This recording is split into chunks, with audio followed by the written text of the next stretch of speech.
The meeting is now open. Welcome to the New Forest District Council meeting on September the 7th, 2020. We will start with our usual moment of silence. Thank you.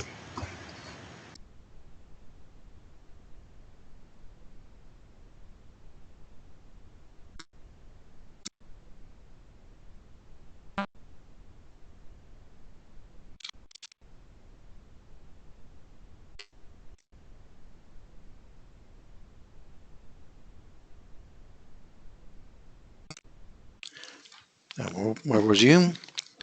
I would like to extend a warm welcome to all the members of the Council and officers in attendance at today's meeting.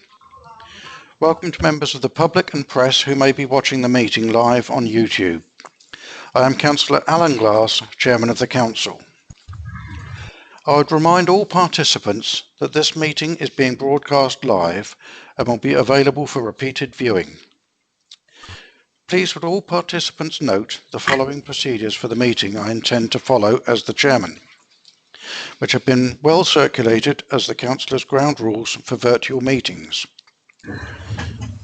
Please could all attendees mute their microphones when not speaking, which will reduce feedback and background noise. Please remember to unmute when I invite you to speak. Please switch off any other devices such as mobile phones or to silent setting during the duration of the meeting. Please only speak when invited to do so by me as Chairman, introducing yourself to the meeting if you have not introduced by name. To indicate that you would like to speak, please type the message RTS, i.e. request to speak, using the Skype conversation facility and press the arrow button to send. Please only use this facility to indicate that you would like to speak, and note that all attendees can view messages sent via this facility. If there appears to be a consensus for a recommendation or motion this evening, I'll ask members to indicate if there is anyone against the motion or the proposal. If there are no further indications or requests to speak, I'll take this consensus of the Council as agreeing to the recommendations of the motion. If there is any dissension or formal vote is required on a particular item, I will call each member of the Council to vote in turn. Please express your vote verbally with for, against, or abstain. A recorded vote will not be reflected in the minutes of the meeting unless this is requested in accordance with normal procedures. When voting, I ask that all members of the Council do so in the acknowledgement that they have heard the full debate and can therefore vote in accordance with government regulations. In the event of any technical problems, there will be a short adjournment to establish if the fault can be addressed. Please bear with us in these circumstances. If an individual loses connection and the meeting can practically continue with a quorum, it will do so. Apologies. Apologies for absence have been received from Councillors Edward Herron and Martin Levitt. Are there any other apologies? Louise Carasoli, Chairman. Beg your pardon? Louise Carasoli. Okay, got that.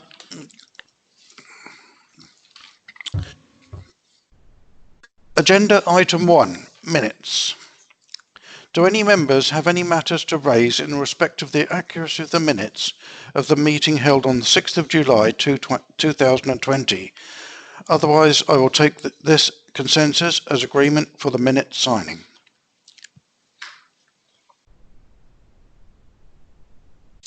There was no indication. I will take that as acceptance to sign. Agenda item 2, declarations of interest. Are there any declarations of an interest in connection with an agenda item for this meeting? No, that's good. Chairman's announcements.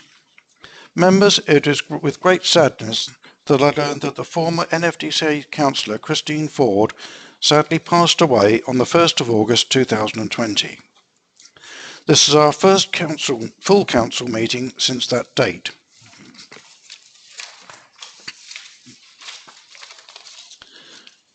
At the Cabinet meeting on the 5th of August, the leader of the Council paid tribute to Christine, who had a long and distinguished service record to the community and was a very much liked and respected member of the Council.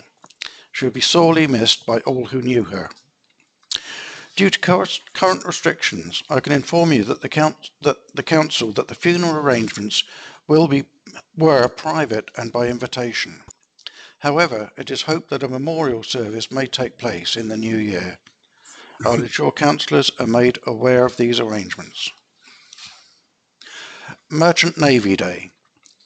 Members, on the 3rd of September, I was accompanied by my wife, Christine, the leader of the council and our chief executive, in flying the red ensign at Appletree Court, marking Merchant Navy Day. Agenda item 4, Leader's announcements. Leader, do you have any announcements? Yes, thank you, Chairman. The pandemic has impacted on everyone's lives over the last 6 months, and how businesses had to be carried out has needed to change. The Council has been no exception to needing to adapt. During the whole of this time, we have supported our local community and businesses. The work of the Recovery Task and Finish groups has highlighted both the impact and the responses of so many. At the recent Local Economy Task and Finish group, it was heartening to hear how local businesses, encouraged by the Council, has responded to the closure of the New Forest campsites at such short notice. The New Forest and Hampshire County Show Society were quick to respond. I might add they had nothing else to do this year. They used their considerable on-site facilities to create a campsite on the showground. This had a total of 38,000 visitors to their 200 pitches. This helped both protect the New Forest from damage of wild camping and provide much needed help for many local businesses within our local economy. A local response from those who know best and the special needs of the New Forest is perhaps a good template to be rebuilding the future. At the Council, we have not been immune from the pandemic, and now as we start to move towards a new normal, we have to do so in ways which create new safe environments. This approach has already seen benefits in health and leisure centres, which we opened recently. Over this weekend, a COVID incident was identified and successfully managed, minimising the impact on both customers and the centre. Public Health England were satisfied that we had proper arrangements in place for social distancing and avoiding individual contacts. We therefore able to carry on operating. As we move into October, we will see more officers returning to Appletree Court to work safely. In order to ensure that the working environment is safe in the early days, the number working daily will be between 100 and 150 people. That's less than 50% of our normal staff. The vast majority will still be working from home on a daily basis. This is probably a good moment to update members on when formal meetings can return to normal. We continue to monitor government guidance and present virtual meetings to remain safest way to continue the business of this council. Alternative arrangements have been considered, including holding hybrid meetings that would allow some members to attend the office and social distance and some to connect virtually. The advice of authorities who have tried this is that it creates more operational and accessible difficulties and will require further investment. Specifically in terms of our virtual meetings, the feedback I receive is that despite their challenges and resource requirements, they are working very well. Via YouTube, the public are engaging with 3,614 viewers across the Council, Cabinet, Committee and panel meetings, and it is currently anticipated the virtual meetings will continue into 2021. In the meantime, plans are underway in conjunction with the return of more officers to Appletree Court to provide phased return and options for elected members. I will keep the situation under review and update members again at the December Council meeting. It's not just the pandemic we're having to deal with. There are many business and normal issues that we're having to manage.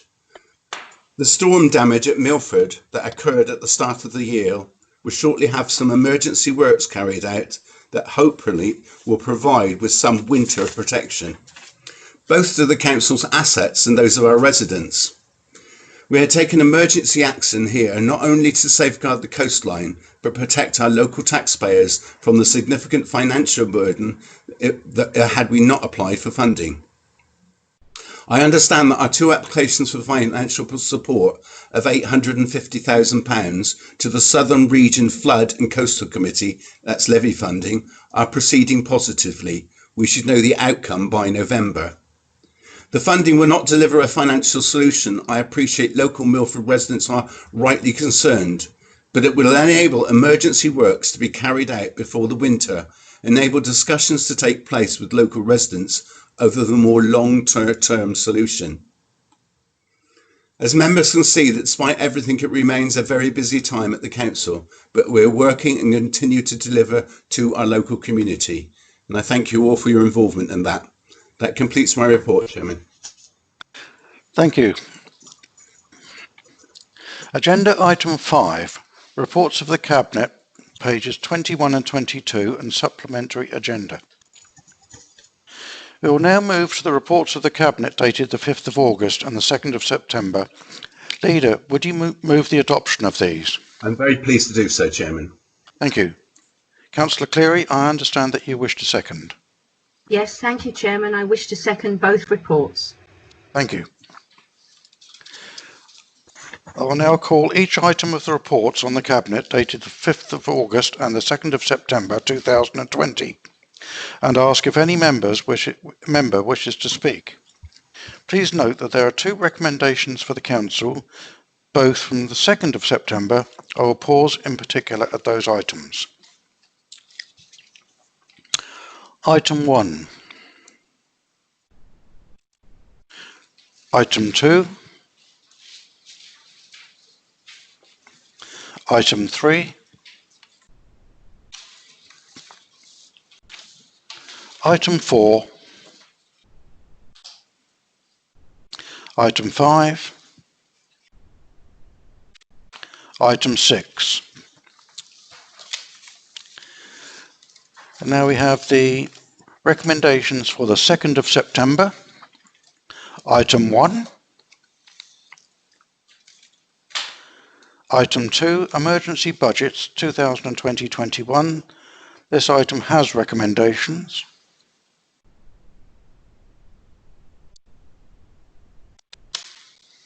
Sorry, yeah. I've got Councillor Wade. Yeah, okay. I have Councillor Wade wishes to speak on item 6, Chairman. 6. Okay, I've got round to down to item 5.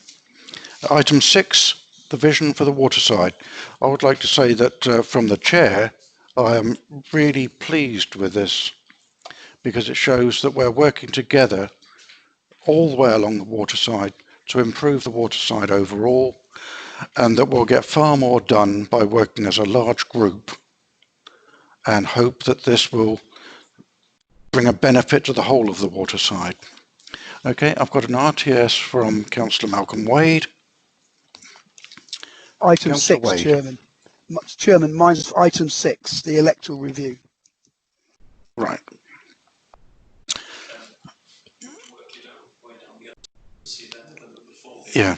Yeah. I just want to go through to see if there's anyone else wishes to speak on item 5. Then I'll come back to Councillor Wade. Councillor Corbridge.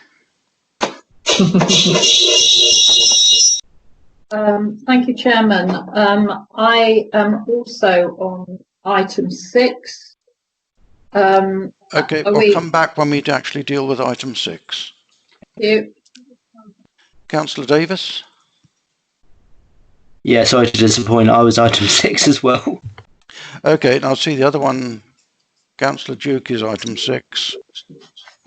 Yes, Chair. Sorry.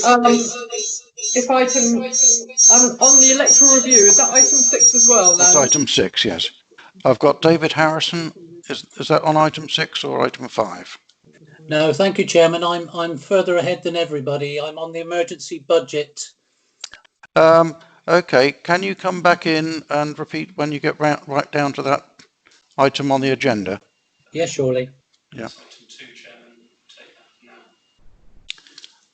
Okay. Well, sorry, we'll go back to Councillor Harrison and we'll hear item about the emergency budget from Councillor Harrison. Thank you, Chairman. Can I start by acknowledging the work of the officers? It cannot have been easy to have tackled this issue of an emergency budget, given the very difficult and challenging circumstances we've had in recent months and weeks. I think that this year has shown more than ever that previous certainties are no longer certainties. And one of the features of this budget is that a decision's been made not to use any of the £3 million General Reserve Fund. And I think a lot of people would find it difficult to understand why we are not using the Reserve Fund at a time when we've just been hit by what must be the biggest crisis, certainly in our lifetime. I'm of the view, Chairman, that we should budget but not necessarily spend for an extra £1 million. So my proposal is that we amend this budget so that we use £1 million from the General Reserve Fund and make it available for any additional expenditure which I think we will very likely need in the next 12-month period. So there's a proposal for members to consider, Chairman. I'd like to second. Thank you. I had a job to hear all of it, but okay.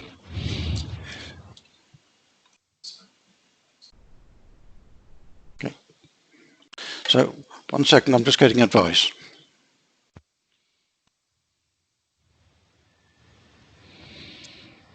Yeah. Mm-hmm. Yeah, because they're preparing it as a motion and they've seconded it. Yeah. Thank you.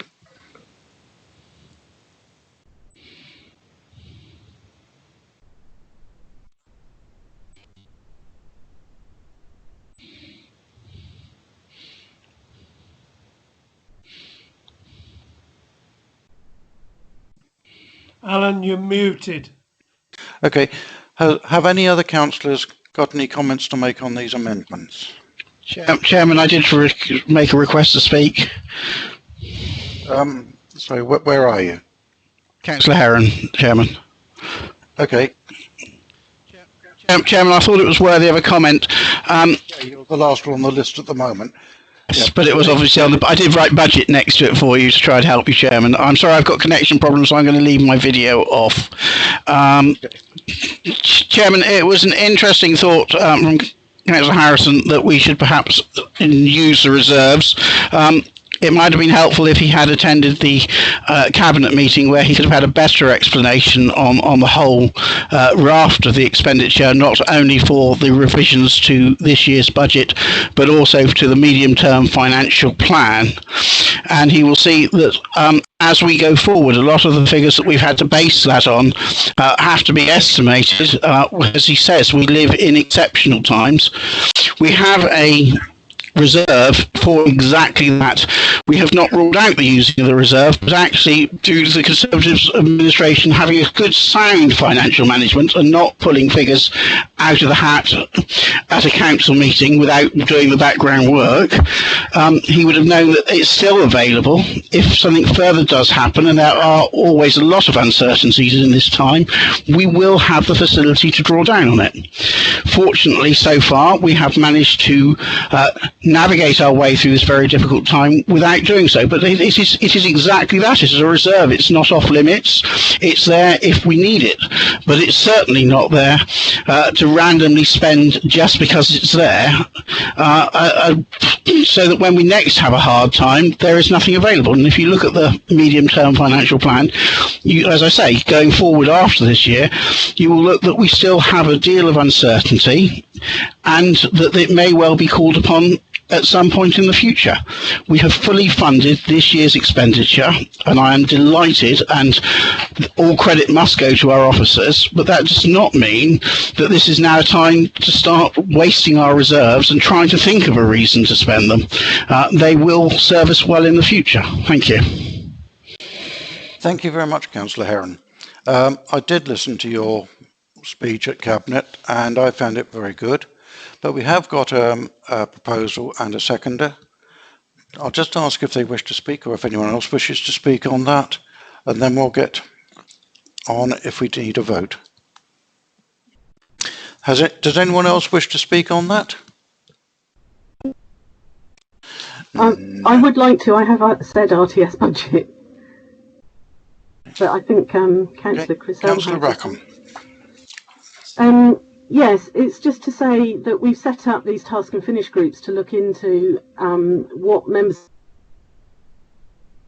fees, and yet they're not actually going to be financed. So you're cutting out, Councillor Rackham. So my hope would be that some of that reserve would be used to spend on the results of the task and finish groups, looking into community and economics, etc. Thank you, Councillor Rackham. Chair, I'd like to speak. It's Kate Cressell. Sorry, okay, have you put an RTS in? Yes, I have. Okay, I'm getting a bit, because people keep on jumping up and down the list here. Sorry. Okay, I've got to call Councillor Harrison, then the leader, then I'll call you, Kate. Is that okay? Okay, I'll go to Kate first, then I'll call Councillor Harrison and the leader. Councillor Cressell. It was just that I was a part of the task and finish, and the budget was explained in extreme detail and was very comprehensive, and I was very impressed by it. So I'm very happy with the figures that came out. Obviously, there are a lot of ifs, ands and buts, but I think they've done a magnificent job, the officers. Thank you. Thank you very much. I'd like to call on Councillor Harrison now. Yes, Chairman, for what it's worth, I did listen to the Cabinet. Sorry, I can't hear. Chairman, can you hear me now? Just about. Okay. I'll shout as loud as I possibly can, Chairman. I did listen to the Cabinet debate, and I am aware of this budget, but I do happen to have a difference of opinion about use of the reserves. At the end of the day, Chairman, it is a matter of judgment, fine judgment. Some of us have got it, others less so. And that's the reason that I would commend it to the Council. I think it has the opportunity, affords us the opportunity to take advantage of whatever comes our way over the next 12 months. It gives us a little bit more wriggle room and is less of a straitjacket. So I would encourage members to support it. Thank you very much, Councillor Harrison. I've got one more RTS.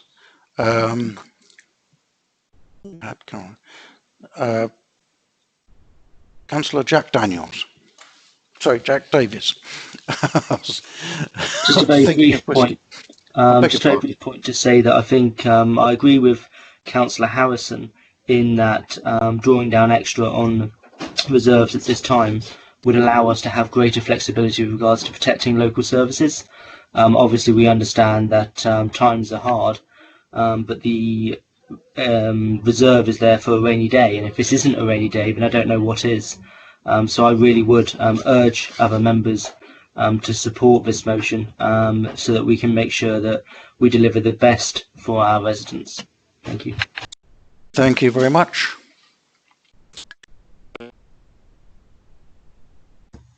Chairman, can I come back for some clarification? Who's that? Councillor Heron, sorry. Jeremy Heron. Councillor Jeremy Heron. Okay. I just heard a voice. Yeah, I do apologise, Chairman. I'm very confused by the motion that's being proposed by the Liberal Democrats. I have presented a fully funded budget that is covering all the expenditure that we are proposing to make in the coming year. And on top of that, we are carrying a reserve of £3 million, which is available, all £3 million of it, to any unexpected expenditure that may come up, albeit that would have to come back to the Cabinet and the Council for agreement for that expenditure to be made. So the full 3 million, not just 1 million of it, the full 3 million is available to this council. I don't know what they're proposing. What are they proposing to spend this £1 million on? Because there's nothing in the budget to spend it on. What budgetary expenditure are they proposing that isn't listed? If they want to spend the money, which I disagree with, unless there's a really good reason, but what is it they want to spend it on? I can't understand what their proposal is making. All 3 million is available to us. That's why it's called a reserve. But I funded everything that I was proposing to spend money on, and this council was supposing to spend money on. What are they proposing to spend it on, please? Thank you, Councillor Heron. Obviously, I can't take any side on this debate, but I'm going to have to bring it to a close in a minute. But now I have David Harrison coming back, and I've got him on the list here to be the speaker before the leader. So I'd like to call on Councillor Harrison. Chairman, I feel like I might need a glass of Jack Daniels before we get to the... I apologise for the slip of the tongue. It was wishful thinking. No. Chairman, it's very clear from the very good work that all of the task and finish groups have been doing this last few weeks on a cross-party basis that there are already emerging themes that will need to be supported by finance. And what I'm doing is arguing the case for flexibility in the way that we run our budgets. As I've described it before, it's rather a straitjacket when you keep money in the General Reserve Fund. I suspect that there will be a whole list of potential expenditures that we will want to invest in order to sustain current services and indeed meet the challenge that COVID-19 presents in terms of supporting those many great organisations in the district that we would want to support. Our reach is far more than just what the District Council does at the moment.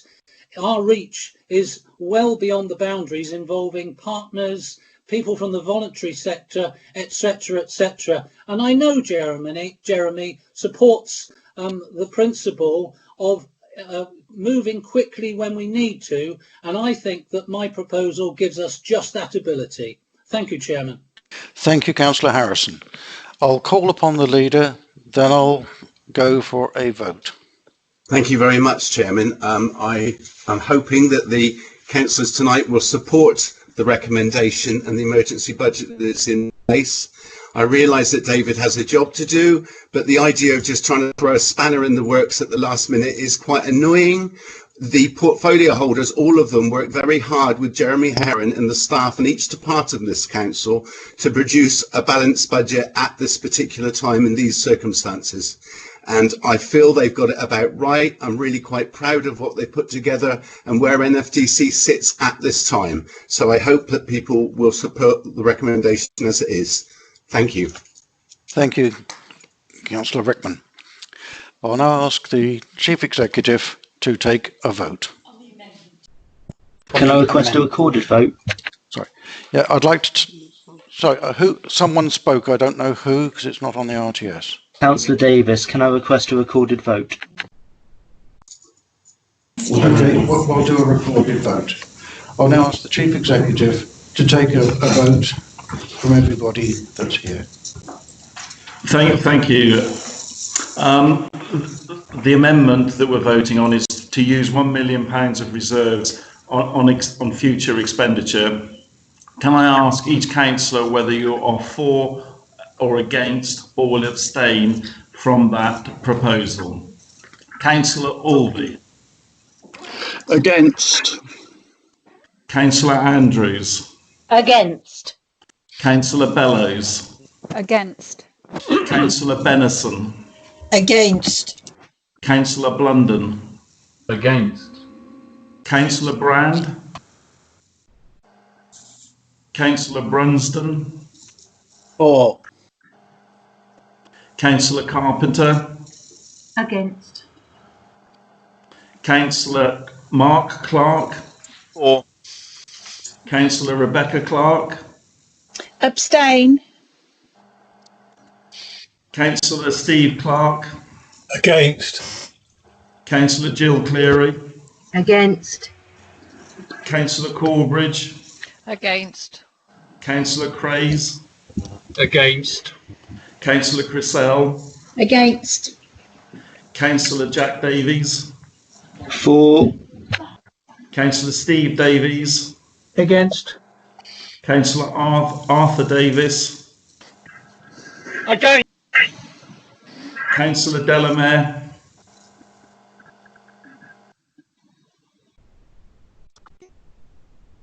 Councillor Dowd. Abstain. Councillor Duke. Against. Councillor Dunning. Against. Councillor England. Against. Councillor Glass. Against. Councillor Gossage. Against. Councillor Harris. Against. Councillor Harrison. For. Councillor Hawkins. Against. Against. Councillor Jeremy Heron. Against. Councillor Hoare. Against. Councillor Holding. Against. Councillor Hopkins.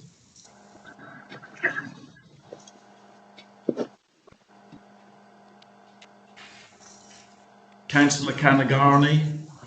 Abstain. Councillor Kidd. Against.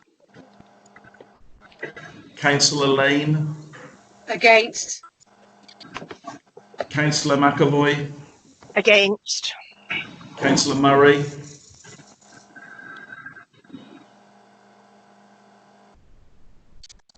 Councillor O'Sullivan.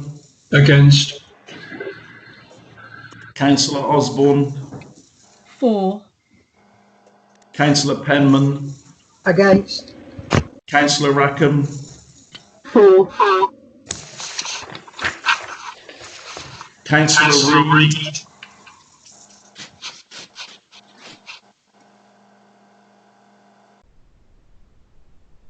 Councillor Riley. Against. Councillor Rickman. Against. Councillor Ring. Against. Councillor Rickman Swain. Against. Councillor Russell. Against. Councillor Sevier. Against. Councillor Steele. Against. Councillor Thierry. Against. Councillor Thorne. Against. Councillor Tipp. Against. Councillor Tungate. Against. Councillor Alex Wade. For. Councillor Malcolm Wade. For. Councillor Christine Ward. Against. Councillor John Ward.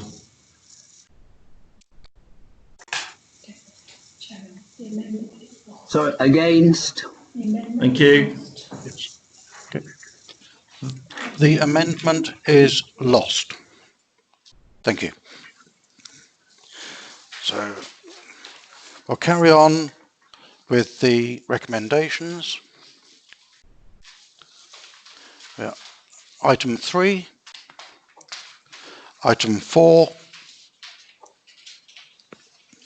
item 5, which is the vision for the waterside. And I would like to support this vision of the waterside. Being a waterside councillor, I think it's a great idea that we are working together to develop the waterside as a unit rather than as individual items, so that we can work together and produce better transport and better infrastructure. Thank you. Item 6, the electoral review of New Forest District Council.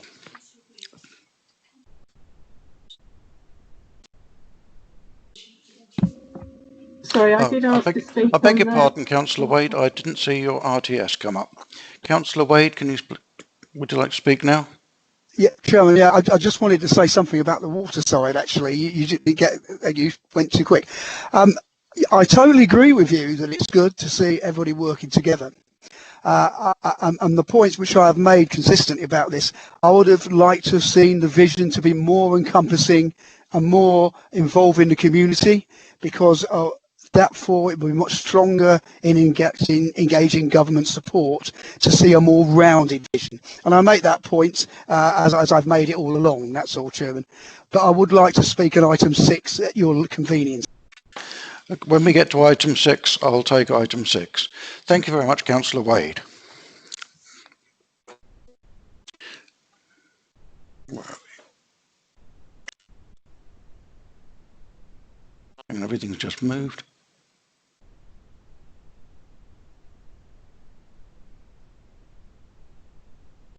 All right. I've lost my place on here, Councillor.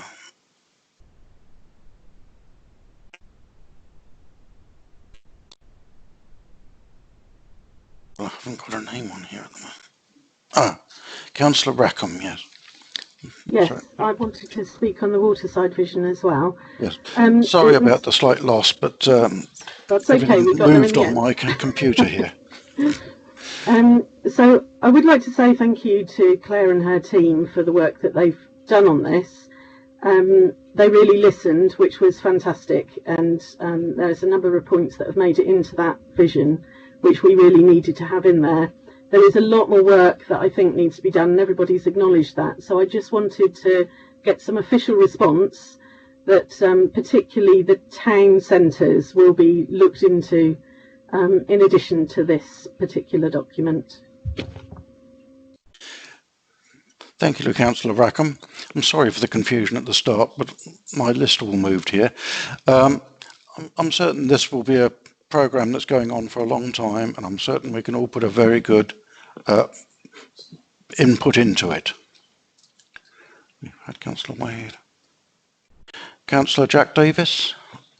Oh, that's item 6, beg your pardon. That's item 6. Okay, we've got to come on to item 6 in a moment, but I see I've already got people queuing up to speak on item 6. It gets a bit confusing. Thank you. Sorry, I'm putting RTS to speak on the water side. I've just heard that Councillor Rippon-Swain is, and also, yep, and I've got Maureen on here now, yes, because I'll take item 6 as a separate agenda item later, and anyone who's wishing to speak on item 6, could they please come in on item 6, because on these small computers it ends up very confusing. So anyone wishing to speak on item 6, when it cuts to item 6, please go and ask to speak. So I'll start with Councillor Rippon-Swain, then come on to Councillor Holding. Thank you. Thank you. Thank you very much, Chairman. As the chairman of the Overview and Scrutiny panel that had a special meeting on this subject, town and parish councils, ward councillors were all invited to submit or deliver reports and thoughts and comments about it. So we had the opportunity for the community as a whole to get involved, and there were a number of ward councillors who did so. This is a general document. It's an overarching document. It is not by its very nature detailed. It comes as a composite of other reports, including our local plan, and its intention is to be the subject of a series of other reports it will generate of a more detailed nature, dealing with such matters as Councillor Wade has mentioned, town centres, of course, and one or two other subjects, well, many other subjects really, but ones that have also recently been included because of that special meeting we had, and we listened to particularly ward councillors, all agreed to send their comments to Claire, our Chief Planning Officer, and the item that was before the Cabinet actually did, even at that stage, include extra items that had come out of our special panel meeting. So I think a lot of work has gone on here. Claire and her team have been excellent in what they've done, in absorbing of what others have said, in particular ward councillors. And so I think we've got a very good report here as a cornerstone of dealing with more detailed planning throughout the waterside. And I certainly commend it to the council. Thank you, Kevin. Thank you, Councillor Rippon-Swain. I must admit, as a Fawley Parish Councillor, I know that some of the ideas we've put onto this vision have been accepted, and I can see that it's a live document growing very well. Councillor Holding. Thank you. I feel that there have been some excellent work done on the water side over a long period of time. And I am not knocking anything that's been proposed. But what I am saying is that I think infrastructure must be looked at first. If we have lots of building going on there without the proper infrastructure in place, it will be chaos. The roads are not enough to take all the traffic and people that is expected. I do think we need some railway, and that, I'm told, is not our council's concern, but I still think we must push for it because it will make a big difference. We need to look further at schools. We don't want schools to be full and no extra places for all the children coming in, as happened at a place where I used to live when we got a lot of building. And we do need to think about health very carefully. So I don't want to put the roundabouts before the swings, in other words.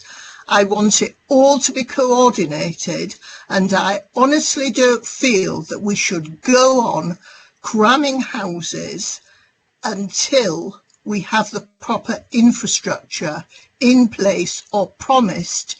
Well, if it works at the same time, we'll have a lot of problem with building lorries, etc., going across the forest, and that will make a big difference to all the villages around. The other thing that we must remember is that we are not an extension of Southampton. We are part of the New Forest, and we need to keep that in mind, because the way we are putting more and more houses, we are making ourselves just part of a city, and we need to keep the individual character and the very treasured landscaping, etc., of the New Forest. And if we don't get this infrastructure in place, I think we could lose that. And that is why I didn't vote for it. Not that I'm against building. I want it to be done in a proper way, and I want the infrastructure as well. And I don't think we have quite enough emphasis on that yet. Thank you. Thank you, Councillor Holding.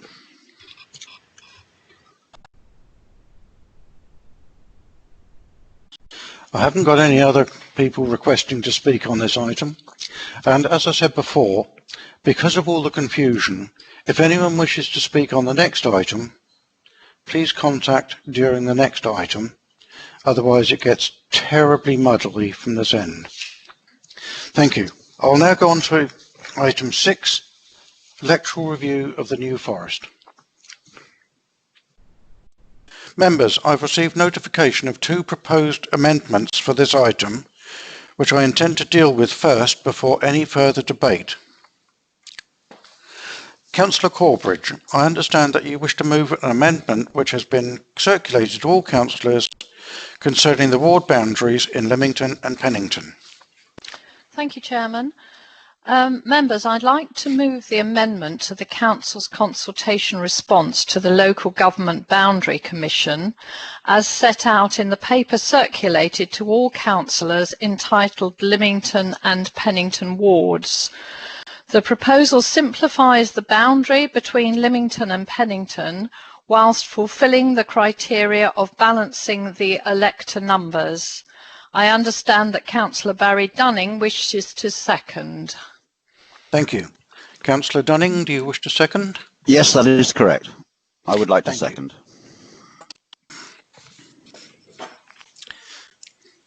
Has anyone got any comments on this?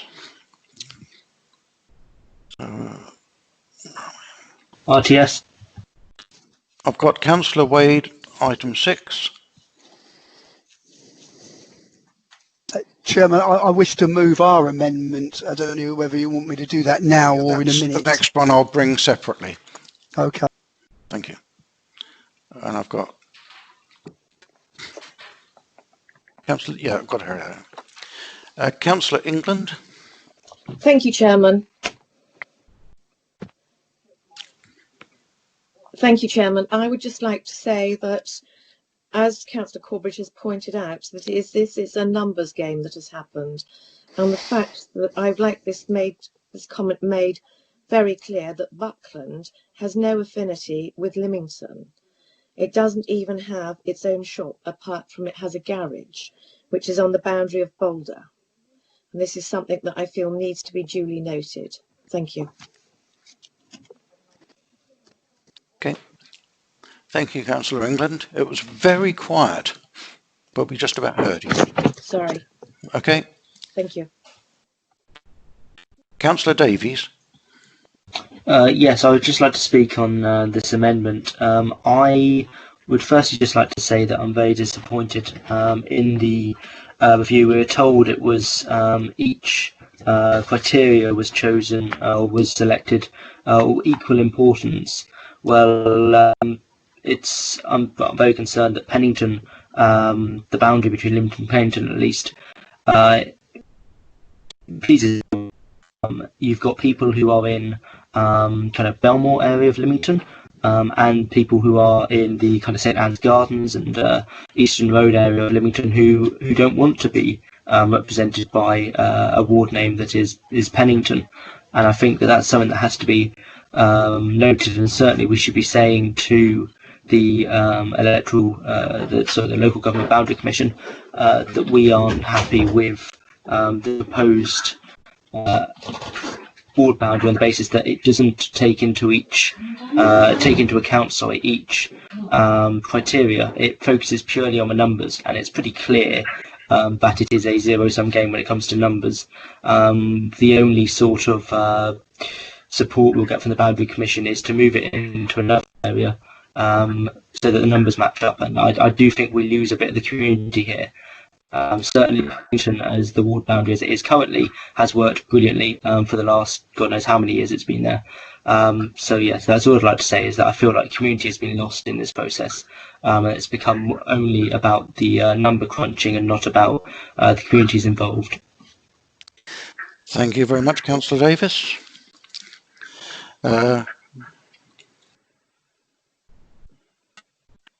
Councillor Caroline Rackham, please. Thank you. I've got a similar comment about Ealing. So Ealing is inextricably linked to... No, that's not in Lymington. That's not what we're talking about at the moment. Thank you. Okay. Councillor So Gossett. you'll come back to me then for Ealing, presumably. Sorry. I can't. Yes, okay.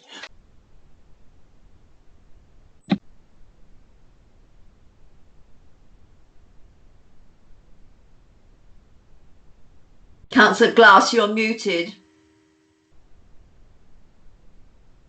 There's someone in the background keeps on muting me. Why? I have no idea, but it's a nuisance. Anyway, I hope they're listening. Yes, Councillor Rackham, we'll come back to you when we're discussing that part of the area, but we'll stick to doing the Pennington and Lymington wards at the moment. Thank you, Councillor Davis. I've got Councillor Rackham. Councillor Gossage. Thank you, Chairman. In looking at the problem of taking 2 wards from 3, it was absolutely necessary to try and keep as much as possible the same, and I think that's been achieved with this proposal in the north sector and the south sector. Where the changes have occurred or been proposed to change are in the central area, which is using now the proposal of the linear geographical feature of the A337. So in effect, Pennington remains Pennington and Lymington remains Lymington, but Lymington does take into account most of Buckland as it was, and I believe that this proposal recognises the 2 distinct communities, and it's very easy to identify whether you're in Pennington or in Lymington, because you're either to the west of the 337 or to the east of the 337, and the Belmore estate is remaining in the Lymington ward in this proposal. Thank you very much. Thank you, Councillor Gossage.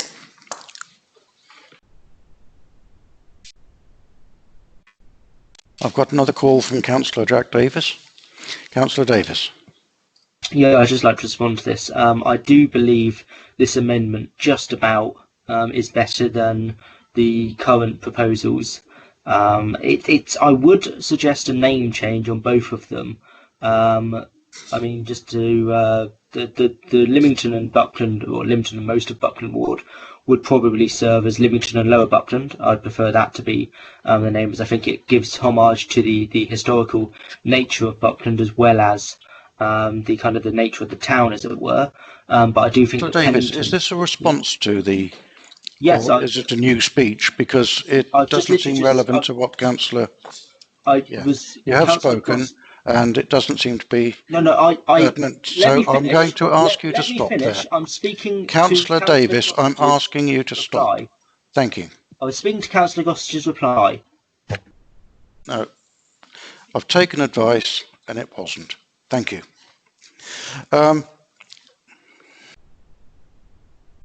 Right. So I've got to call any other speakers, which we have done. Councillor Corbridge, do you wish to respond to any debate?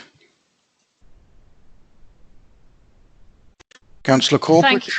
Thank you, Chairman. Yes, only to say, really to echo what Councillor Gossage has said, we have tried, when we've looked at this, to keep it as simple as possible, given the constraints that we're working under.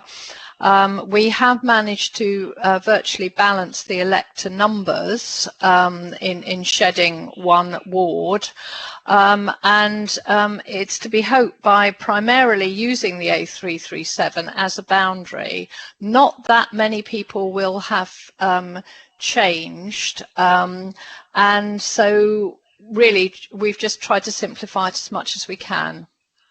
Thank you very much.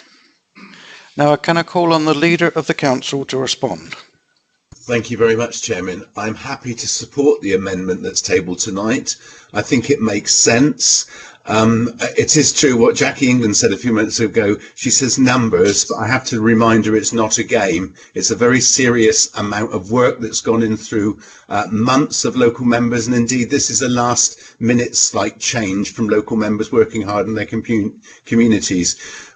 We were never going to please everybody. Any form of change doesn't please everybody, but I think it's the best we can get. But I would be happy to support this amendment, Chairman. Thank you very much, Councillor Rickman. I'll now ask the Chief Executive to take a roll call and vote on the amendment. Thank you. Thank you. We're voting on the proposal of Councillor Corbridge. Can I ask each member whether you're for or against or wish to abstain? Councillor Alvey. For. Councillor Andrews. For. Councillor Bellows. For. Councillor Benison. For. Councillor Blunden. For. Councillor Brand. Councillor Brunsden. Abstain. Councillor Carpenter.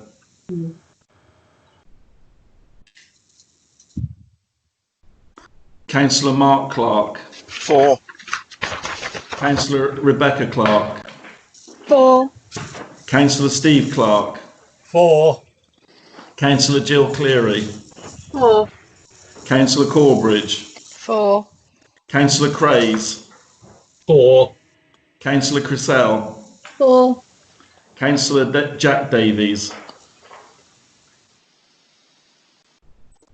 Against, the name should reflect the boundaries. Councillor Steve Davies. 4. Councillor Arthur Davis. 4. Councillor Delamere. Abstain. Councillor Dowd. 4. Councillor Duke. 4. Councillor Dunning. 4. Councillor England. Against. Councillor Glass. 4. Councillor Gossage. 4. Councillor Harris. 4. Councillor Harrison. 4. Councillor Hawkins. 4. Councillor Jeremy Heron. 4. Councillor Hoare. 4. Councillor Holding. 4. Councillor Hopkins.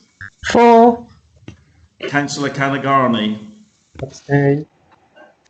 Councillor Kidd. 4. Councillor Lane. 4. Councillor McAvoy. Abstain. Councillor Murray.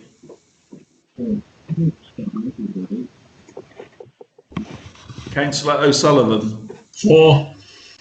Councillor Osborne. 4. Councillor Penman. 4. Councillor Rackham. Abstain. Councillor Reid. 4. Councillor Riley. 4. Councillor Rickman. 4. Councillor Ring. 4. Councillor Rippon Swain. 4. Councillor Russell. 4. Councillor Sevier. 4. Councillor Steele. 4. Councillor Thierry. 4. Councillor Thorne. 4. Councillor Tipp. 4. Councillor Tungate. 4. Councillor Wade Alex. 4. Councillor Malcolm Wade. 4. Councillor Christine Ward. 4. Councillor John Ward. 4. Thank you.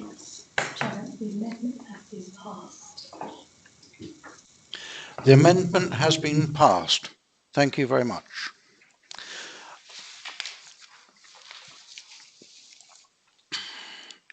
I'll now move on to the second part. Councillor Malcolm Wade, I understand that you wish to move an amendment which has been circulated to all councillors concerning the ward boundaries in Hythe and Dibden. Councillor Wade.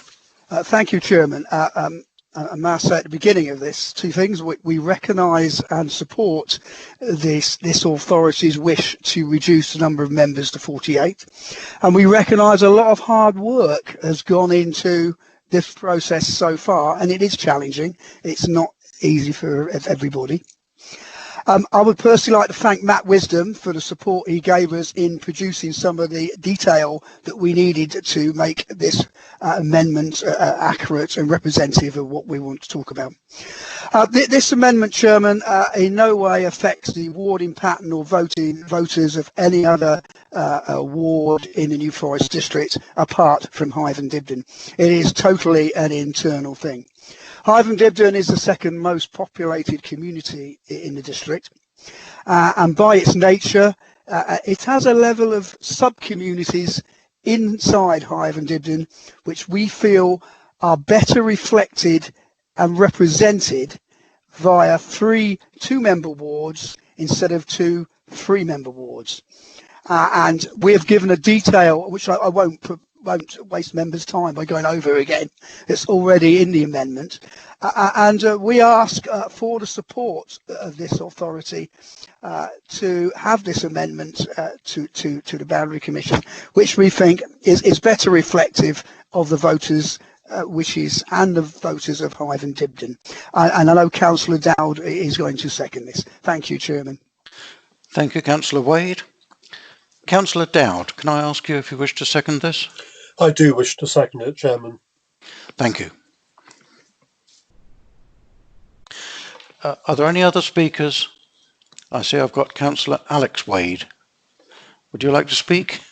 Thank you very much, Chairman. I just wish to echo Councillor Malcolm Wade's comments about the support of officers, and in particular Matt Wisdom for his contribution to this. This is an incredibly difficult piece of work for officers and councillors, and it's challenging, so I do very much appreciate the effort that's gone in.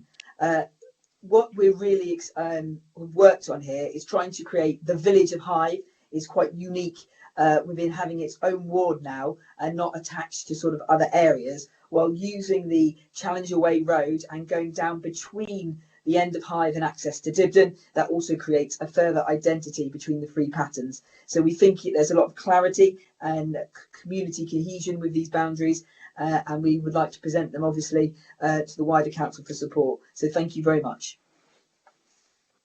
Thank you, Councillor Wade. I have no one else.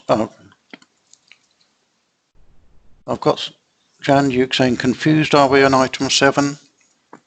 No, we're still on. I see what's confused you.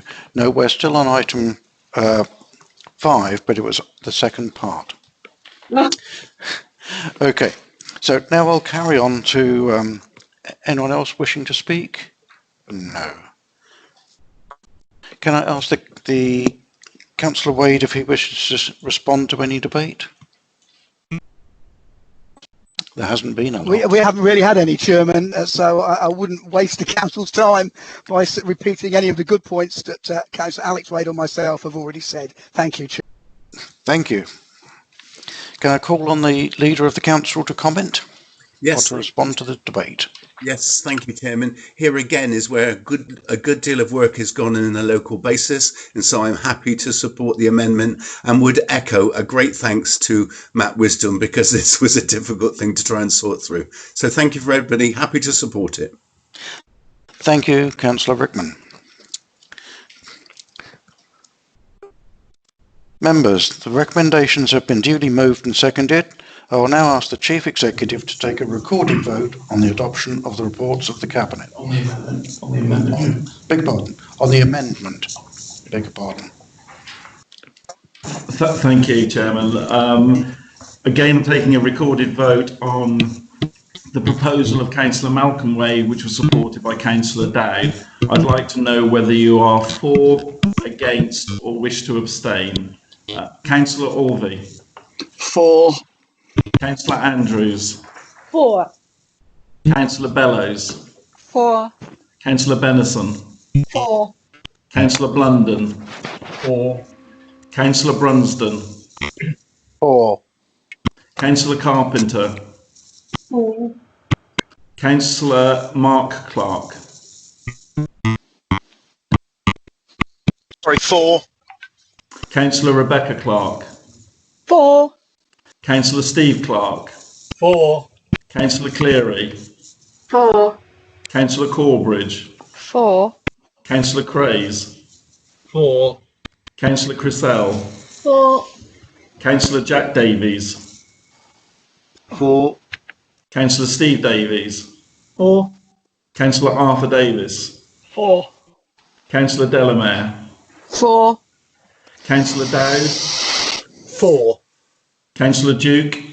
For. Councillor Dunning. For. Councillor England. For. Councillor Glass. For. Councillor Gossage. For. Councillor Harris. For. Councillor Harrison. For. Councillor Hawkins. For. Councillor Jeremy Heron. For. Councillor Alison Hall. For. Councillor Holding. For. Councillor Hopkins. For. Councillor Kangarani. For. Councillor Kidd. For. Councillor Lane. For. Councillor McAvoy. For. Councillor Murray. Councillor O'Sullivan. 4. Councillor Osborne. 4. Councillor Penman. 4. Councillor Rackham.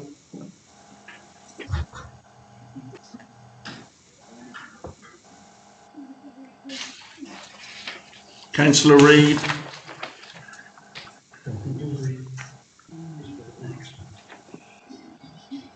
Councillor Riley. 4. Councillor Rickman. 4. Councillor Ring. 4. Councillor Rippon Swain. 4. Councillor Russell. 4. Councillor Sevier. 4. Councillor Steele. 4. Councillor Thierry. 4. Councillor Thorne. 4. Councillor Tipp. 4. Councillor Tungate. 4. Councillor Alex Wade. 4. Councillor Malcolm Wade. 4. Councillor Christine Ward. 4. Councillor John Ward. 4. Thank you. That was passed. Unmute. The amendment is passed. Thank you.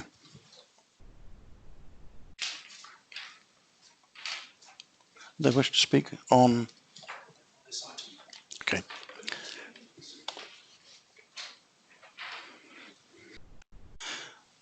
So I haven't got them up here. Okay, I've got Councillor Rackham wishes to speak. Yes, thank you. I'm sorry, I lost the mic just at the moment that I went to vote, or I would have voted for it. Yes, I just wanted to point out about Ealing, and although I haven't got a motion, I'm just going to go straight to the Boundary Commission. I think it's not right that Ealing should be separated from the rest of Totton in the way that's being proposed.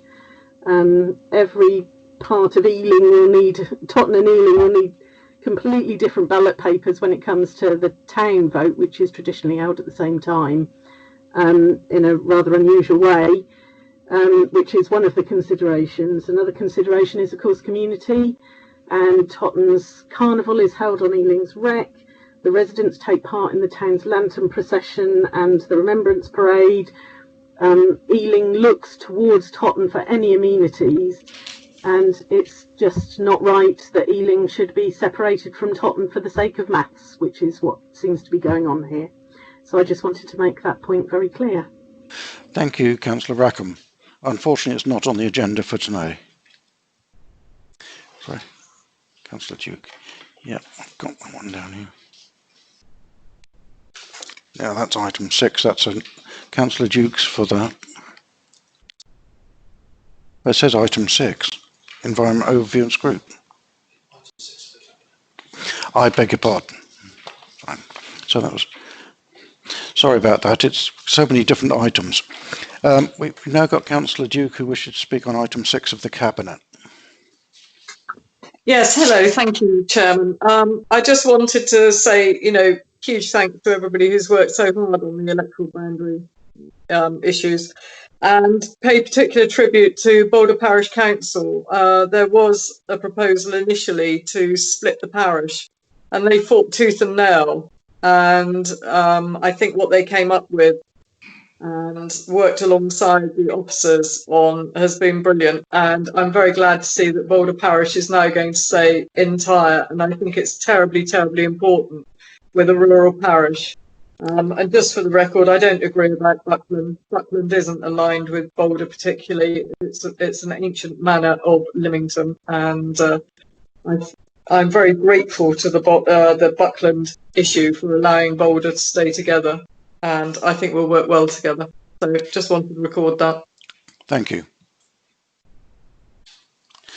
Right.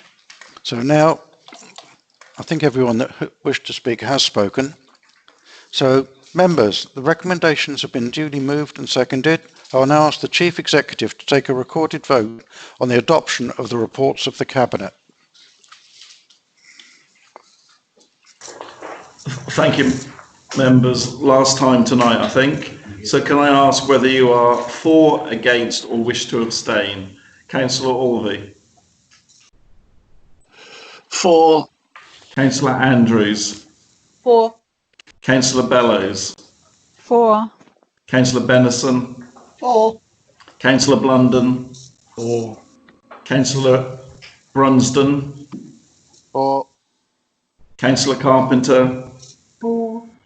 Councillor Mark Clark. 4. Councillor Rebecca Clark. 4. Councillor Steve Clark. 4. Councillor Cleary. 4. Councillor Corbridge. 4.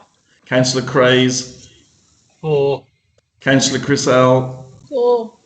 Councillor Jack Davies.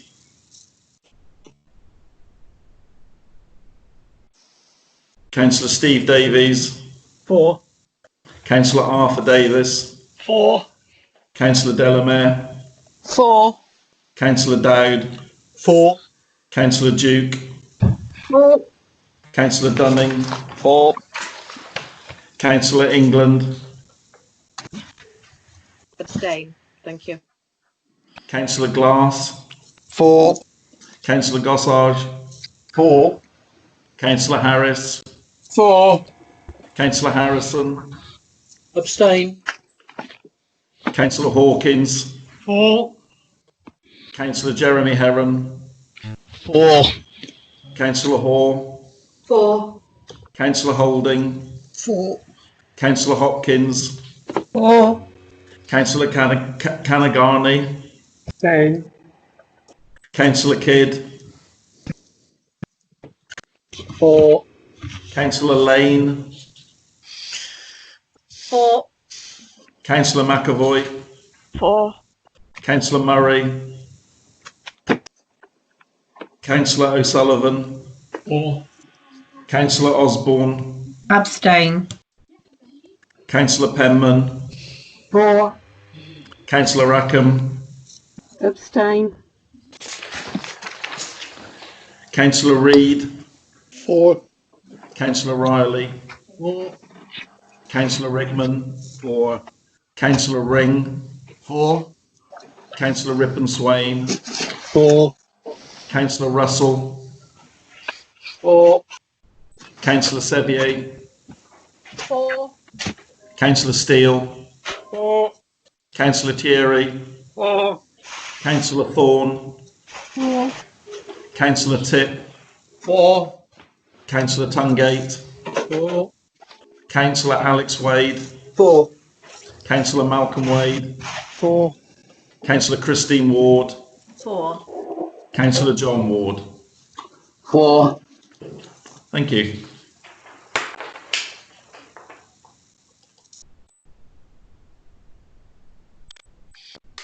The motion is carried. Thank you. I'll now move on to agenda item 6. We now move to the report of the Environment Overview and Scrutiny Panel of the 12th of March 2020, including the revised motion on the waterside rail link. As chairman of the panel, Councillor Rippon Swain, would you like to move adoption of this? Yes, thank you, Chairman. This was a very important discussion, obviously, and as you'll note from the report, there were concerns about this motion, but at the end of the day, we feel that we can, at least I can recommend the proposal to the Council.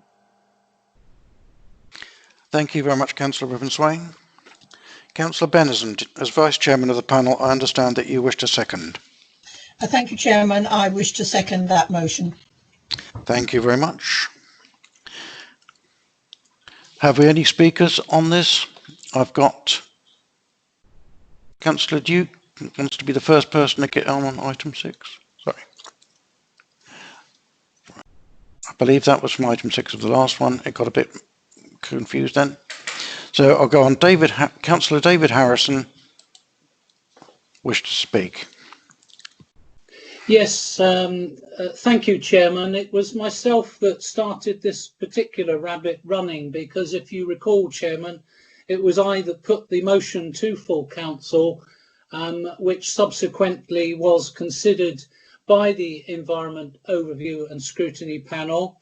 I think it was a good example of scrutiny when I arrived in order to make my case in front of the panel.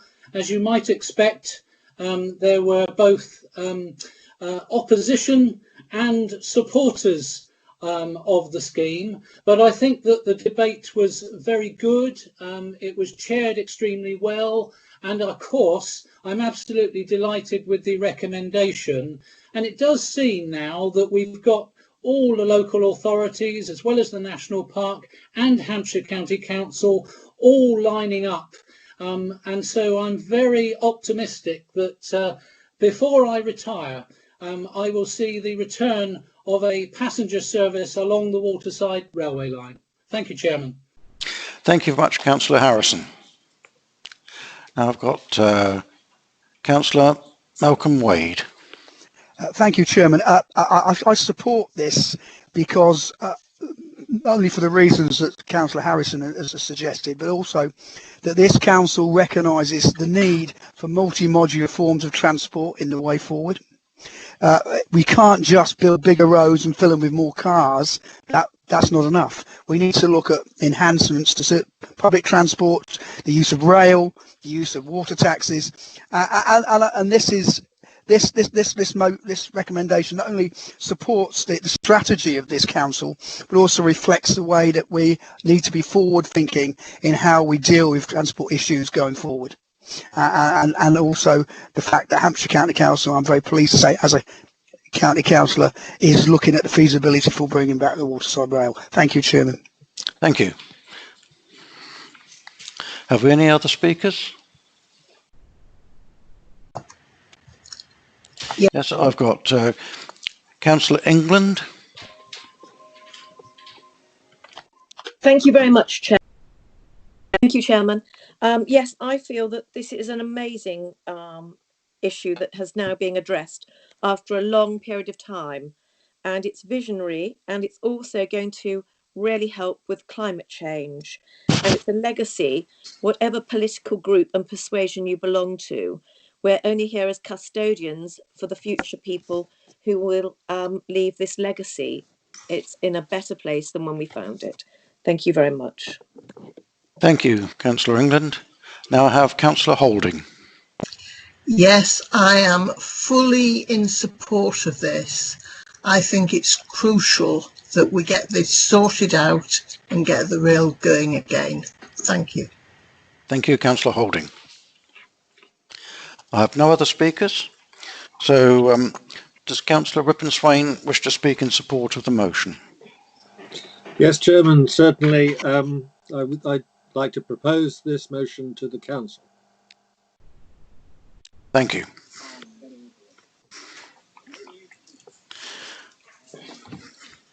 Thank you. Okay.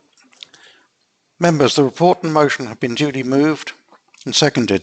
Does any member wish to vote against? There is no indication. There I take it that this motion is agreed. Thank you.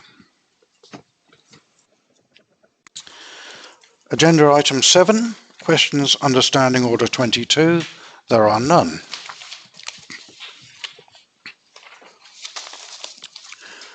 Agenda item 8, questions to portfolio holders under Standing Order 22. There are 13 questions, although in the absence of the portfolio holder for planning and infrastructure, who sends his apologies for this meeting, 2 questions will be dealt with in writing. Members, I'll remind you that standing orders allows for a maximum of 30 minutes in total for all questions. Each question shall be put and answered without discussion.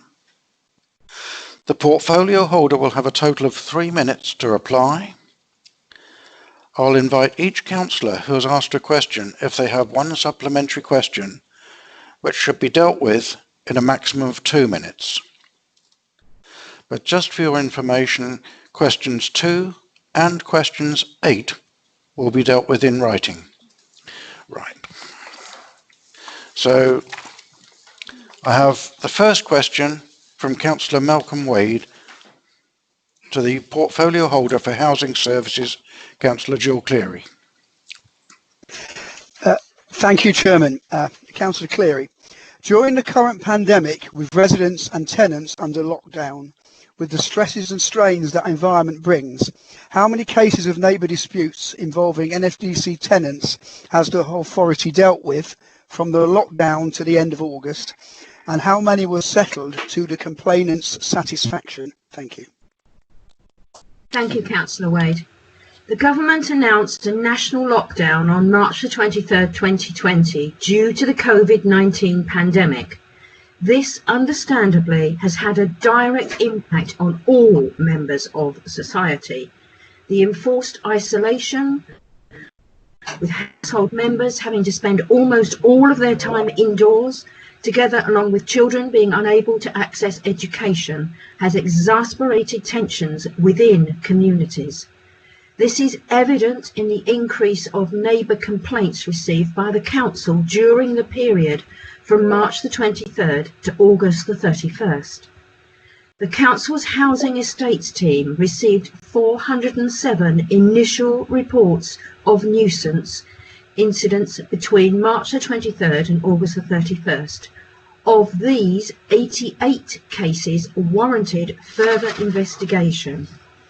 57 of these cases remain active, and the other 31 have been closed with a satisfactory resolution.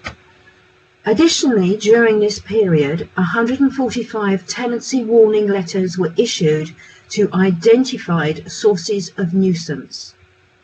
The response to each complaint is dealt with on a case-by-case basis, recognising the particular complexity with each case brings. To achieve lasting and effective outcomes, the process and time required is often multifaceted and requires the support and intervention of other agencies, including the police, children's services, mental health teams, etc. During lockdown, the responses of these external support agencies have been varied. However, the Council continued to provide its full services. Whilst this was a challenge, my housing teams continued to provide support to our tenants and communities within which they live. Even during lockdown, NFDC continued to build resilience within its housing support team by adding new staff, including a complex support coordinator who works alongside tenants, homeless households and public sector agencies to mitigate and resolve issues within communities. Within the housing teams, there is great expertise and experience in dealing with these sorts of issues to try and reach positive outcomes that allow people to live in harmony. Members, I believe most sincerely that my housing teams have risen superbly to the challenge of dealing with an increase in neighbourhood disputes and complaints arising out of the COVID-19 pandemic. And we will continue to put our efforts into resolving these. Thank you very much, Councillor Cleary. I see I have an RTS from Councillor Alan Alvey. Chairman, I've got a second question, have I? Thank you, Chairman, but time has marched on and it's no longer relevant. Thank you. Thank you, Councillor Alvey. That's the only RTS I've got. So I take it that's a good answer to the question one. Chairman. I'm sorry, Malcolm, you're muted. Do you have a supplementary? I do have a supplementary question. Thank you. Can we just go for it? First of all, thank you for that answer. That was a good answer. And I appreciate the work that our housing team are doing. But I have information on two current ongoing issues in Hythe and Dibden, where the complainants, one of them is very elderly, is very far from satisfied with the result of NFDC intervention at this point. Does the authority monitor or review the quality of decisions or actions in such cases to ensure that we have taken the right action in response to a complaint? And I mean this because there's some Jerry live issues, and I appreciate the fact that it's been a difficult time for the officers in general. But I want to know, do we actually review some of the decisions that we do? Thank you. Councillor May, bearing in mind that we are on YouTube and I can't discuss specific cases, could you please email me details? I will personally look into it with our housing team and I will get back to you. Is that okay? Thank you very much for that response. Thank you. Thank you, Councillor Wade. Question 2 has been will be answered in writing because of the absence of Councillor Edward Heron. Question 3 from Councillor David Harrison to the Leader of the Council, Barry Rickman. Thank you, Chairman. Thank you. In the light of the financial stress to the Council of the post-COVID-19 situation, can the Leader of the Council clarify the earlier plans to borrow £30 million to invest in commercial property? Thank you, Councillor Harrison. As we have seen elsewhere on this Council's agenda, despite the significance of the financial implications of the coronavirus has had on the Council, we have produced a revised balanced budget for 2021 in support of the medium-term financial plan. The Council's strategy to invest in commercial property for the purposes of achieving economic generation within the district and additional income sourced to the Council is still a sound strategy for an administration who take a long-term view. Yes, the investments may be financed by borrowing if required, according to that adopted strategy. Thank you. Thank you, Councillor Rickman. Do you wish to ask a second question, Councillor Harrison? Yes, Chairman. A supplementary is that yes. I'm sure, like me, members would have read the newspapers on Sunday, and there was very clear speculation about the future of district and county councils in terms of their longevity.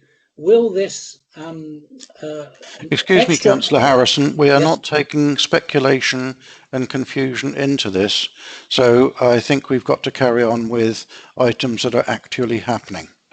Thank you. Question 4 from Councillor Caroline Rackham to the portfolio holder for Community Affairs, Councillor Diane Andrews. Thank you. What will be expected in terms of service delivery for the community for the community grant recipients this year, and how are they going to be reassessed? Thank you, Councillor Rackham. As you know, we have two aspects of the community grant, capital and revenue, and both directly benefit local people and meet the objectives set out in our corporate plan. All applications are assessed and go through a robust grants procedure to identify the positive contribution that they make to the local New Forest community. Now, what you'd like to know is what happens after that. There are certain stipulations, and recipients must prove the grant is being used for the purpose that has been agreed. We will also undertake an appraisal of each grant to ensure the key objectives have been met. For capital grants, applications have to provide regular monitoring reports. If applicants are reapplying this year, they will be asked to give details on how they've used the grant that they have previously received and how it has benefited our communities. This is part of the continuing grants procedure. Those that are eligible to apply will then meet with the Community Grants Task and Finish Group. If an organisation has received a grant but does not reapply, they too will be asked to submit a report on their activities and how the funding has contributed to their work and benefited our communities. We do have an excellent relationship with all our community and voluntary organisations, and this process of check and balance has been very thorough. I hope this answers your question. Thank you. Do you have a secondary question, Councillor Rackham? I do, thank you. I was hoping for a little more information about how it would be dealt with in terms of the COVID crisis. But my thinking is that in order to help community grant recipients manage this difficult year, will it be possible to give the grants for 2 or 3 years basis rather than just the one, so they can plan more effectively? Perhaps we could use the much discussed reserve for that. Thank you, Councillor Rackham. Thank you very much. Well, obviously that would be a change in the way the council is run, the way the grants are run. And I, right now, am unable to say that we would do that. And actually, I don't think we would if I were asked, because the way it is worked, year on, year out, this is what they understand, the money they get, and it's how much we have put forward into our budgets. Now, if you're talking about the million you were talking about earlier, and that you're thinking that that million in that budget you want to give away as a grant, that is way, I think you'd have to be asking one of the other portfolios if we get into that territory. I'm sorry I can't help you further on that particular item. Thank you, Councillor Andrews. I'd like to call that one to a halt. Now I have question 5 from Councillor Matt Kangarani to the Leader of the Council, Councillor Barry Rickman. Councillor Kangarani.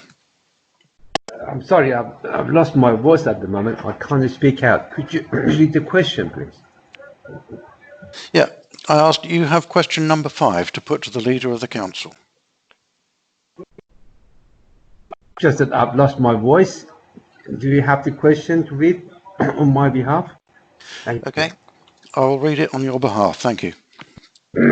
Can the portfolio holder give us some idea of the percentage of staff who have now returned to the office and whether working from home by staff is now accepted as part of the Council's long-term strategy and will be reflecting in staffing terms and conditions in the future? Councillor Rickman. Thank you very much. I did touch on this in Leader's announcements earlier. Only essential staff have been working at Appletree Court, approximately 30 to 40 daily. That's about 10% of the total prior to the pandemic. Plans are being developed for more staff to return to Appletree Court in a safe manner in October. The number on a daily basis is likely to be initially less than the 50%, perhaps growing over time. Our recent employee survey indicated that 92% of staff were okay with working from home, and 61% of staff found that they now actually enjoyed working from home. It's clear that the pandemic has identified that working from home is now, due to advancements in technology, an acceptable part of the overall workspace. Managers are working with staff to ensure they have the right ICT bundle to support working from home. The Council's Smarter Working Strategy, developed in 2018, highlighted the changing landscape, including how we use technology, space and working practices to deliver services to our residents and customers. How possible to work longer term will be continuing in focus. It is recognised that there are benefits, including financial, to both the employee and the employer from staff working from home. These issues will be considered as part of the Council's future recruitment and retention strategy. Thank you, Chairman. Thank you very much, Councillor Rickman. Councillor Kangarani, do you wish to come back on that? Secondary. Thank you. Just a small question. That would be, have you actually done any number crunching in terms of cost and benefit? Yes, possibly. Actually, you'll get part of that in the answer to the next question. But yes, we have. Thank you, Councillor Rickman. I'll now move on to the next question, question 6, from Councillor Mark Clark to the Leader of the Council, Councillor Barry Rickman.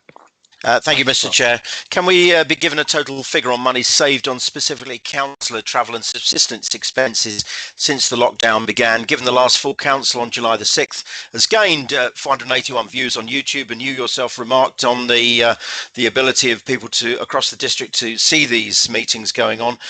That's more than a small size hall could hold. Can we expect virtual meetings across the whole range of council business to now be a fixture of permanent council activity and not necessarily just hybridisation, given this now clearly aids public accountability? Thank you. Okay, thank you, Councillor Clark. A total of £1,070.10 was paid in council's travel subsistence for the claim period from the 1st of April to the 31st of August 2020. That is down from £8,314.03 for the same period in 2019. Therefore, the council has made a comparable saving of just over £7,200. I am encouraged as Councillor Clark by the views that this council is attracting on its online meetings. As I mentioned in my earlier announcements, across all virtual council, cabinet, committee and panel meetings, there now has been a total of 3,614 views, and I'm sure we will add to that number this evening for such an epic meeting. This demonstrates the interest from within the community for engagement with the democratic process. Whilst we must also recognise that there are benefits to holding physical council meetings, for the time being virtual meetings remain the safest way to continue with the business of this council. I am pleased in both the way that the members and officers have adapted to deliver these meetings. Looking at the future and longer term, it is clear whatever the normal looks like for local authority public meetings, the council must look to maintain and enhance the accessibility of them by making the best use of technology. The council has already made the commitment through the Smarter Working agenda to modernise and make the best use of technology as part of this democratic process. It should now be recognised that one opportunity that this crisis has presented has been to accelerate the continuation of this work. Thank you, Chairman. Thank you, Councillor Rickman. Councillor Clark, do you have a secondary question? No, Mr. Chairman, just to thank the leader for a very fulsome response. Thank you indeed. Thank you very much. Thank you.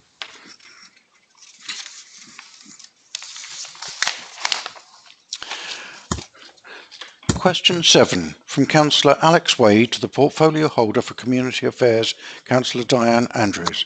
Councillor Alex Wade. Thank you very much, Chairman.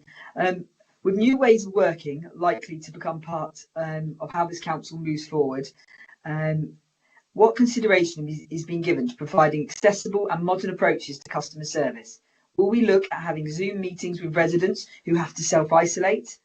Will we, or who are unable to travel to Appletree Court, offer flexible hours for our staff and residents, and consider more pop-up service provision within towns and villages as we try and maintain a high level of engagement with residents during the pandemic and beyond? Thank you. Thank you, Councillor Wade. Thank you, Councillor Wade. Reviewing how we deliver services to our customers is a priority for all areas of this council. You know, we recently invested in a new website that enables our customers to transact with us more effectively when it is most convenient to them. During the pandemic, many changes have been made. We have a Skype facility at Appletree Court so that customers who need to have a face-to-face meeting with housing services can do this via Skype in our meeting room. We have opened 3 of our information offices and a further 5 run by towns and parishes, all in a COVID-safe way, to ensure those residents who were not able to transact with us via phones or online continue to be able to engage with the council. In housing, customers are able to upload documents easily using their phones, again enabling them to transact with the council in the simplest way. This has proved popular, and we will continue to innovate and endeavour as we move forward to keep the people we care about connected to this council. Thank you, Councillor Andrews. Councillor Wade, do you have a secondary? Yes, I do. Firstly, I would like to thank the portfolio holder for her answer. And secondly, Sorry, could you speak up a bit, Councillor Wade, please?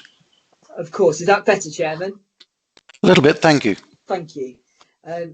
Thank you very much to the portfolio holder for her answer. Are there any services in particular that she believes could benefit from further resident interaction around the district and ensure we aren't missing out on any vulnerable or in need residents? Thank you. Thank you. Councillor Andrews? Thank you. To be quite honest, Councillor Wade, I think we are doing so much at the moment with the problems with working from home, with having to be COVID safe. And I truly believe with the new website and the way we are able to do payments now, I think we are doing as much as we possibly can. But as I said, you know me, I endeavour to do more, and I really, really do everything we can for the people I care about. So anytime you feel we could do more, please call me, talk to me, and we'll do the best. Thank you very much, Councillor Andrews. Question 8 will be dealt with in writing due to the absence of Councillor Edward Heron. Question 9, I beg your pardon. From Councillor Hilary Brand to the Portfolio Holder for Economic Developments, Councillor Michael Harris. Hello. Please can the economy holder for please can the portfolio holder for the economy explain to the council what they are doing to ensure that Forestry England will have their campsites open and running by April 2021? Thank you. Councillor Harris. Thank you, Councillor Brand, for your question. Obviously, this is something dear to your heart because you're running a business directly affected by this lack of initiative by Forestry England. So I fully appreciate why you're asking this question. Indeed, you've asked it before, quite rightly, and should go on asking it until we get it resolved. Together with all partners, we are in discussions with Forestry England to ensure that all the campsites are up and running for 2021. As a direct result of your question today, I've asked Claire Upton Brown to write directly to Forestry England, and I'll copy you in on the answer to that letter, because I believe that we hear that it's likely to be in April of next year, but I want that in writing, and I think we have to keep the pressure on them to resolve this issue. It's so important for the whole of the economy in the New Forest. As I've said, you will know better than most what that means. Thank you. Thank you, Councillor Harris. I know how difficult it is when we have a problem with something that's outside of our control. Councillor Brand, do you have a secondary? Yeah, I just wondered if it was at all possible potentially for NFDC to look at running them if nobody else came forward. I know that we did open one, as the leader said earlier on the New Forest show site, and that did very well. But I'll have to go back to Councillor Harris to ask this. Councillor Harris? Thank you. Well, I can certainly ask officers to look at that. I'm not aware that we have. I mean, we couldn't go to Forestry England and say we're going to take over your campsites and run them for you. And I'm not sure that we have any facilities that we could turn into campsites. As the chairman has already said, the leader of the council worked very hard to get the showground opened, and there were 300 sites available there, and that was a great initiative, and I'm grateful to everybody involved there, not least the leader of the council. I'll ask the question of officers. I'm not quietly optimistic that we can find anything, but let's ask the question. You never know. Thank you. Thank you. Thank you, Councillor Harris. Thank you, Councillor Brand. Thank you. Question 10 from Councillor Sue Benison to the Portfolio Holder for Housing Services, Councillor Joel Cleary. Councillor Benison. Thank you, Chairman. Can the portfolio holder tell me if she is any nearer completing her hopes for the mother and baby unit in New Milton? Thank you, Councillor Benison, for your question. It's very timely, as I'm visiting our almost complete mother and baby facility this coming Friday, going with a small number of officers and immediate local members. I would have loved to invited all councillors to see what great work is going on in creating these new facilities and other temporary accommodation. But with the COVID-19 situation, this is just not possible at this time. However, following this visit, we will be arranging for members to have a virtual tour of this new facility at 129 Ashley Road, New Milton, and also of our newly refurbished cottages at Jones Lane, Hythe. Officers will be taking a video recording these facilities, and I look forward to presenting this to you shortly. Bring your own popcorn. I think members will be very surprised and pleased with what we have done. As members will know, it has always been my desire to create a specific bespoke facility for homeless young mothers and babies who, as we have seen around the country, are often placed in completely unsatisfactory accommodation. I am determined that this council will give these young mothers a chance to get their lives back on track and enable them to pursue their own dreams. And fundamental to this is having a decent home. Our new facility at Ashley Road contains 4 ensuite spacious individual units and has 2 communal kitchens, all constructed to very good standards. Whilst this will be temporary accommodation, we will be actively engaging with other agencies as well as our own support team within housing services to help these young mothers get the life skills that they need to move onwards and upwards. My housing teams have worked hard to bring my vision alive, and I am just so very pleased that we are on the cusp of opening this new facility. Thank you very much, Councillor Cleary. Councillor Benison, do you have a follow-up? I did have a supplementary question regarding life skills, but I think the portfolio holder has probably answered that very clearly. Thank you, Chairman. Thank you. I'll now move on to question 11, which is from Councillor Philip Dowd to the portfolio holder of the Environment and Regulatory Services, Councillor Alison Hall. Thank you, Chairman. Will the portfolio holder reassure residents in my ward that the District Council has a comprehensive flood defence strategy covering all coastal and waterway land it has responsibility for? And where may residents access this information? Thank you. Thank you, Councillor Dowd. Thank you. Councillor Hall. Thank you. Your ward, I believe, is Dibden and Hive East. So within this ward, there are no defences that are managed by the coastal team, as the foreshore frontage is either underfended or privately owned. Having said that, across the district, the council has adopted 2 shoreline management plans, SMPs. These identify the future flood and erosion risks that under various scenarios may happen over a 100-year period. The SMP set out high-level management policies for our coastline. They are, however, they're not non-statutory and independent of government funding. So the SMPs that take in the New Forest District Council's coastline are firstly Poole and Christchurch Bay, which covers Hurstspit to Durlston, and secondly North Solent SMP, which covers Hurstspit to Salesley Bill and covers your ward. Both of these are available online and can be accessed via the NFDC website on our coastal management pages. It should be pointed out, though, that coastal flooding falls under the responsibility of the Environment Agency, and further information can be found under .gov UK, where there are many documents related to the National Flood and Coastal Erosion Risk Management Policy.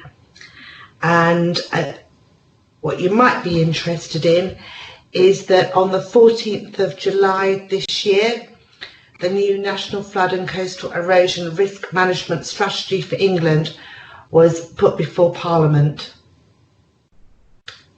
That's my answer. Thank you very much, Councillor Hall.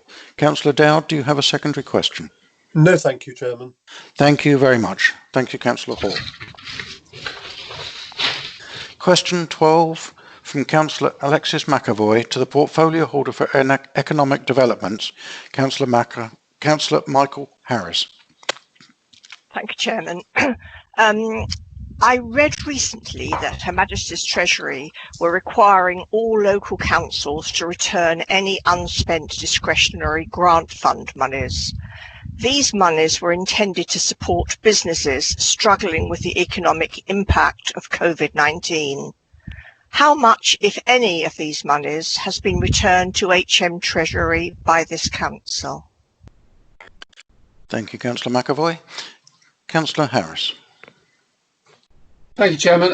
Thank you, Councillor McAvoy, for your question. The very short answer, and I'm conscious of councillors looking at their watches now, the very short answer to your question is absolutely none. No monies will be returned to Treasury. But just to outline that a little bit, if I can, there were, of the discretionary grant monies, we had just over £2 million.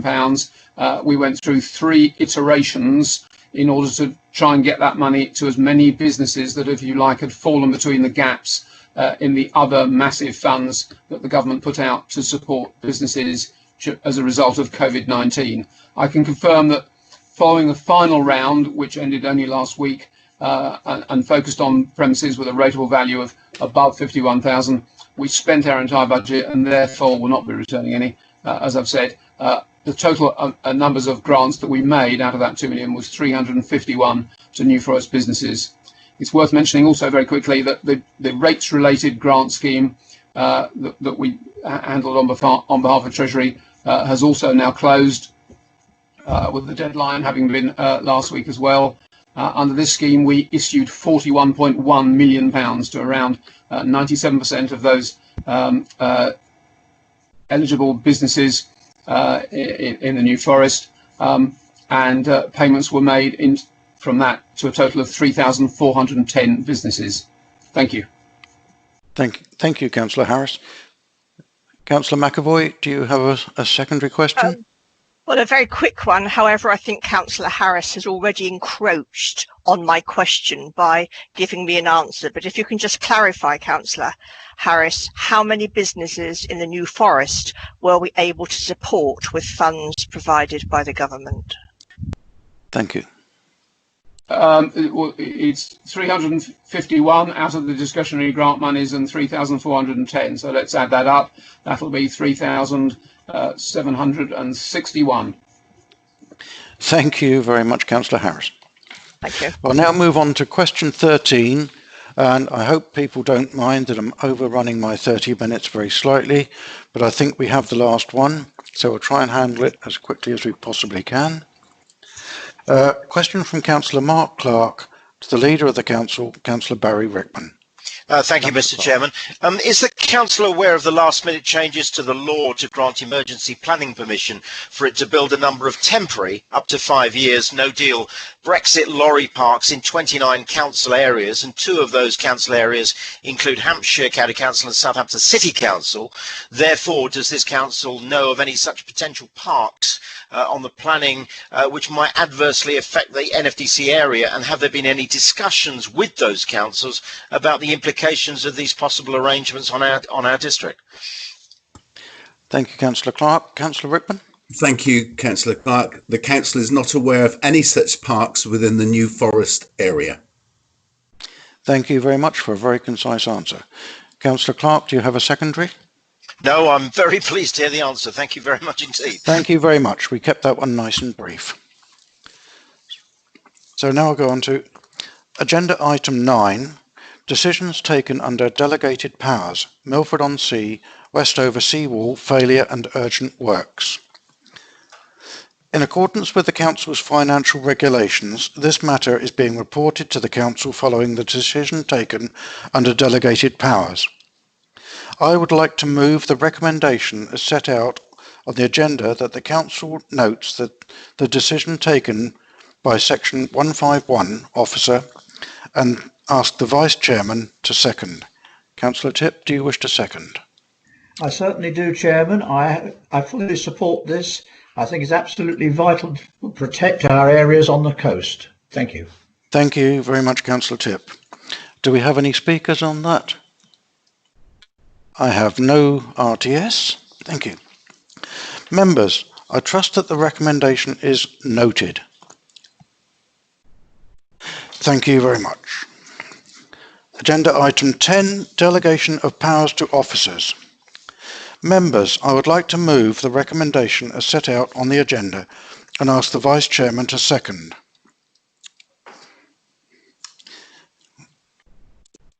Can I have a second from Councillor Tipp? Yes, Chairman, I'd be delighted to second that. Thank you. Do we have any speakers? I have no RTS on that. Members, the report and motion has been duly moved and seconded. Does any member wish to vote against? I have no one doing that. That motion is moved. accepted.